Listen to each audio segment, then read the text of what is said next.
Well, good evening, everybody.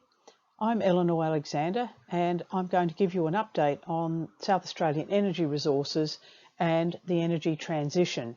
I'm going to be joined by a colleague, Mr. Richard Day, for the question and answer section.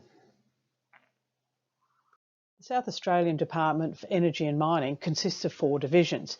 You're going to hear from 2 divisions tonight. That's me in Energy Resources Division and Richard Day in the Growth and Low Carbon Division when we get on to the question and answer session. The department's just had a rebranding and a refocusing of what we're all about. You can see the new logo on the left-hand side. The map shows the current status of petroleum licences in South Australia. Granted licences are shown in blue and the applications are shown in pink.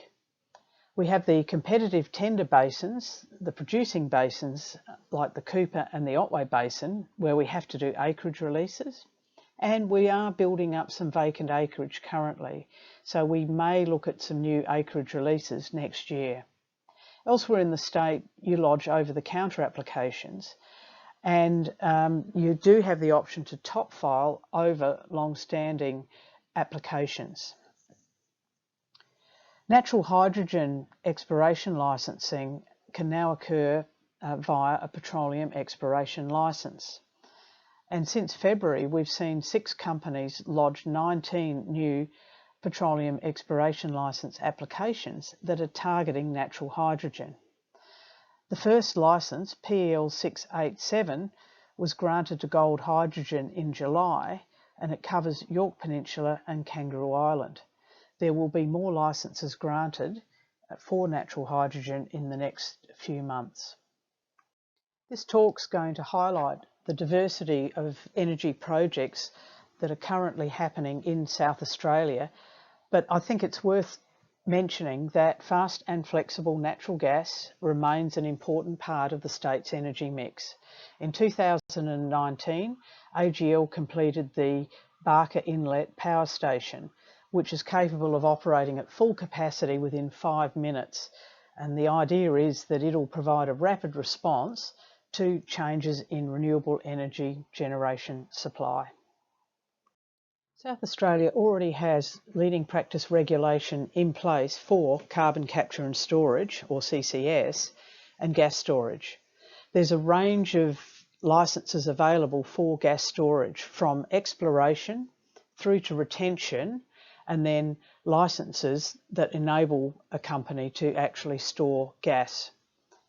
Depleted oil and gas fields in the Cooper and Otway basins have excellent potential as storage reservoirs suitable for CCS.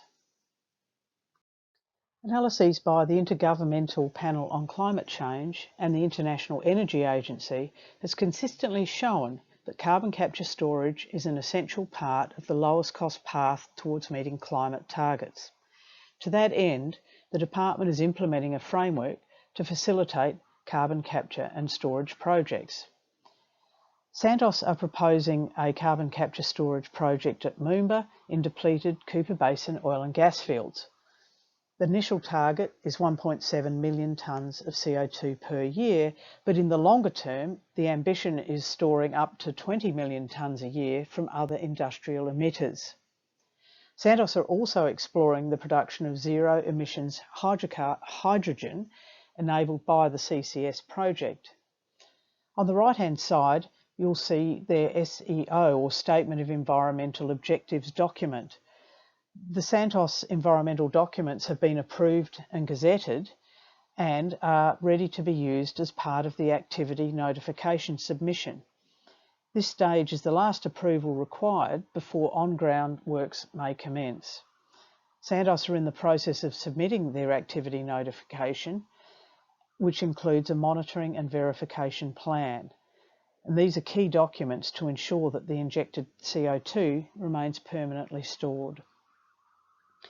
The federal government announced on the 1st of October this year that it had finalised and registered carbon credits, carbon farming initiative, carbon capture and storage methodology determination.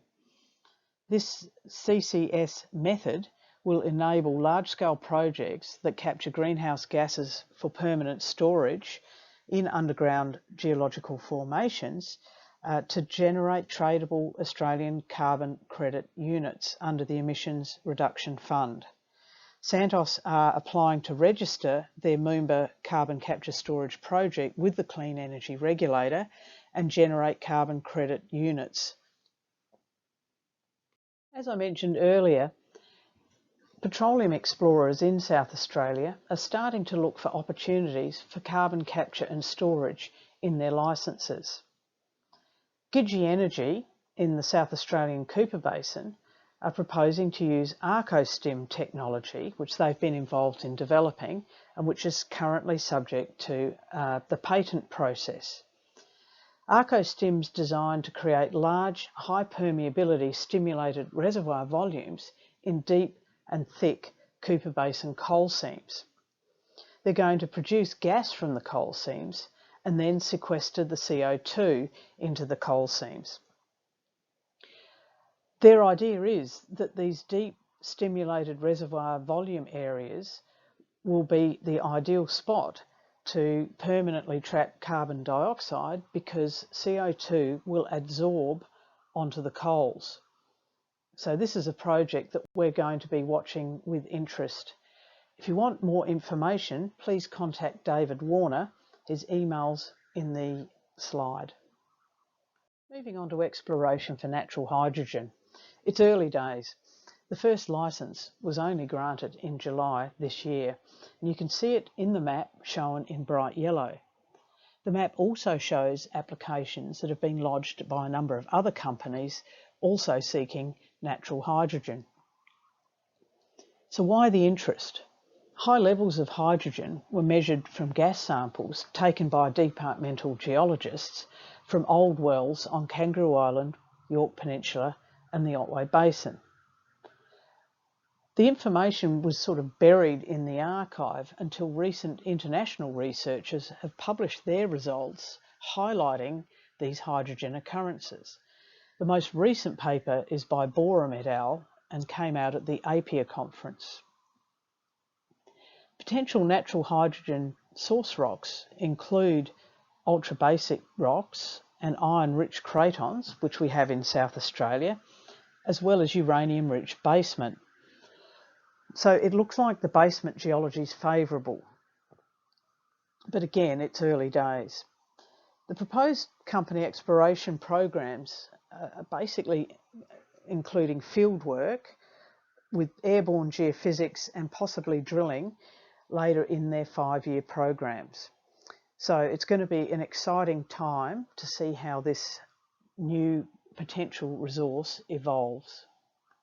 So I'm going to get out of my comfort zone a little bit and give you some highlights of South Australia's energy transition.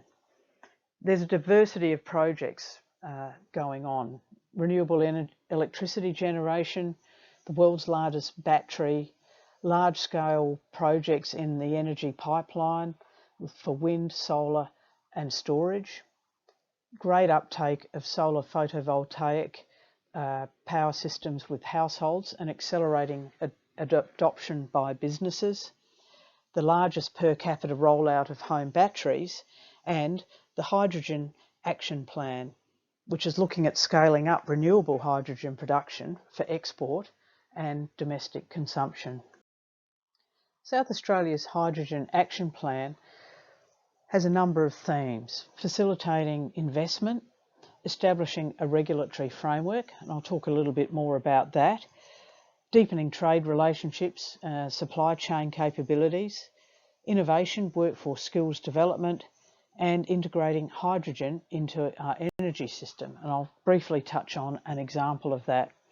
The objective is to scale up hydrogen production for export and for domestic consumption. The state's Climate Change Action Plan commits to embracing future fuels like hydrogen, but recognises that a robust regulatory framework is needed to ensure safe operations. It's proposed that the scope of the Petroleum and Geothermal Energy Act 2000 is expanded to cover the production and pipeline transmission of hydrogen, and this is currently before Parliament. If successful, the Act will be renamed the Energy Resources Act. This new Act will cover generation of hydrogen from means not already permissible. So that includes electrolysis of water, and it will enable a hydrogen generation licence to be granted. This provides all hydrogen generation sectors with the same leading edge practice, regulatory and one-stop shop or one window into government regime that the oil and gas industry currently enjoys. A hydrogen export tool to attract investment is available for project proponents from the Renewables South Australia website. One of the aims of the state's Hydrogen Action Plan is to integrate hydrogen into the state's energy supplies, and an example of this is Hydrogen Park South Australia. Since May 2021, Australian gas networks have supplied a blend of natural gas and 5% renewable hydrogen to 700 customers through the existing gas network, which is an Australian first. The Hype SA 1.25 megawatt electrolyser at Tonsley Innovation District, which is just south of downtown Adelaide, is the largest electrolyser currently operating in Australia. The project is also supplying industrial hydrogen customers via truck. This slide summarises some of the opportunities to unlock the value of the state's renewable energy resources, and they exist from a domestic scale through to industrial scale. So anything from electrifying domestic transport and expanding the recharging network around the state, decarbonising the gasworks, like the project you heard about at Tonsley, and decarbonising existing industrial emissions are on the agenda. Exporting power interstate, power that's generated from renewable energy, exporting hydrogen overseas, and attracting energy-intensive industries back to the state to produce and export green commodities, such as green ammonia, green fertiliser, and then looking at green mineral production for steel and for copper. So there's a diversity of opportunities available. This slide aims to give a very quick snapshot of South Australia's mineral resources with a focus on the minerals that are going to assist the world's energy transition. The state's got 67% of Australia's economic demonstrated copper resources, and we host a Copper to the World conference each year. You can see copper occurrences and mines shown in green, the map on the top right. Magnetite's another resource where the state's got a significant part of Australia's economic demonstrated resource. 44% of the nation's magnetite resource is located in domains on Eyre Peninsula, in the O'Leary region and on York Peninsula. The state's got 65% of Australia's graphite resources, and you can see them shown in the yellow map occurring on Eyre Peninsula. In terms of rare earths, South Australia's got the most advanced technology smelter in the country at Port Pirie to produce rare earths. And for completeness, here's the department's disclaimer. Thanks very much for taking in this slideshow. I'm going to be joined by my colleague Richard Day, who's the Director of Strategy, Policy and Communications for the Growth State and Low Carbon Transition team in the Department for Energy and Mining, who'll be able to answer questions about the state's energy transition and renewables. So thanks again for your attention.